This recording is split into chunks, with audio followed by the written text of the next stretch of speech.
I'm motivated by fear. Fear of fear. I hate being scared to do something. Yeah. I hate that feeling of the feeling that I had before I had a meeting with Quincy Jones, because it was really Quincy Jones and a guy named Benny Medina and Jeff Pollock came with the idea for the Fresh Prince of Bel-Air. And I hated being scared, you know, that I didn't want to even take the meeting. There were opportunities during when I my first year as a rapper. Bill Cosby and the people on the Cosby Show had seen my music video and called me to be a character, to come and try out for the Cosby Show. And just every time it was set up, for some reason I couldn't make it. The fear of fear. The fear. I just hated that, being scared to do something. And I think what developed in my early days was the attitude that I started attacking things that I was scared of. You know, if I was at the Arsenio Hall show, you know, and I remember the first time being at the Arsenio Hall show, and I really felt emotionally, I felt dwarfed at the Arsenio Hall show. Hollywood was so much bigger than the music that I was making. I felt scared. And so I walked right up to Arsenio. Oh, what's up, man? What's going on, man? My name is Will Smith.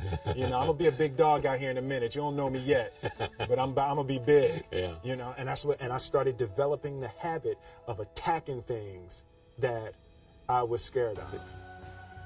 And anytime you have that opportunity, there are certain intricacies that will make clear who you are. It becomes that much more clear who you are in comparison to the individual that you're playing. For me, it made it very clear who I am. I've been to my physical and emotional and spiritual and financial ends with this film.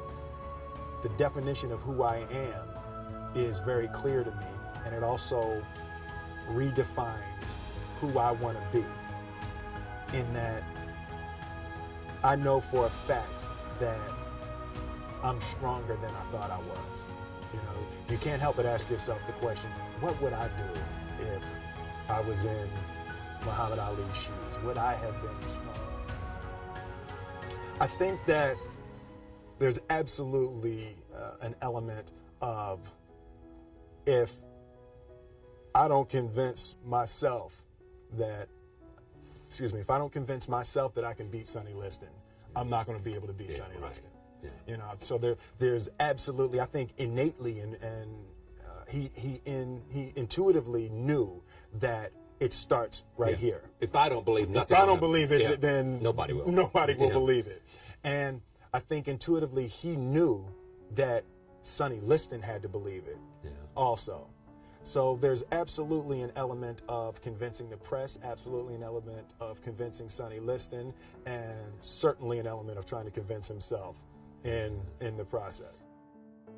There were very specific rules, and there was a constant desire to be better. Yeah. You know, we didn't grow up with the sense that where we were was where we were going to be. You know, we grew up with the sense that where we were almost didn't matter, because we were becoming something greater. Yeah. And I always remember that my mother or father or grandmother would say, "That's great, baby. You did a really good job with that. That's incredible. Congratulations. Try this next time." I believe, and I learned very young from parents. From my parents, absolutely, that you don't try to build a wall. You don't set out to build a wall. You don't say, "I'm going to build the biggest, baddest, greatest wall that's ever been built." You don't start there. You say, "I'm going to lay this brick as perfectly as a brick can be laid. There will not be one brick on the face of the earth that's going to be laid better than this brick that I'm going to lay in this next 10 minutes. And you do that every single day. And soon you have a wall. And soon you have a wall. And I think psychologically, the advantage that gives me over a lot of people that I have been in competition with in different situations is it's difficult to take the first step when you look how big the task is. The task is never huge to me. It's always one brick. Me too. We're talking about our figurative wall. That comes from work on a literal wall. Yeah, right. My father owned, it actually was an old bakery. When I was growing up, my father was an electrician and a refrigeration man. We would install supermarkets. You see the long freezer cases in supermarkets. We would install those long freezer cases and all the lights. That's what we would do every summer. Yeah. So this one year, my father had his shop, and he decided for whatever reason that he wanted a new wall on the front of his shop. So he tore down probably about 16 feet high and probably about 30 feet long. He just completely tore the wall down, and my brother and I had to dig a 6-foot hole. We for would the mix foundation. For the foundation. Right. We would mix in the concrete by hand. A year and a half. We were building this wall for a year and a half. Every day after school, we would come and mixing concrete, putting it in the hole, doing it, and it was just myself and my little brother. And I remember standing back, looking at that wall, saying, there's going to be a hole here forever. A year and a half later, we laid the final brick. And my father stood back with my brother and I know he planned this. He says he didn't, but I know he had been planning this and writing this for his for the past 2 years. But we stood back, we looked at the wall, and he looked at me and my brother and said, "Don't y'all never tell me that you can't do something." And walked into the shop. I think that I said. A few months ago, I said that I believe that if I chose to, I could be the president of the United States. And I think as I've had a chance to intellectualize why I said that. Yeah.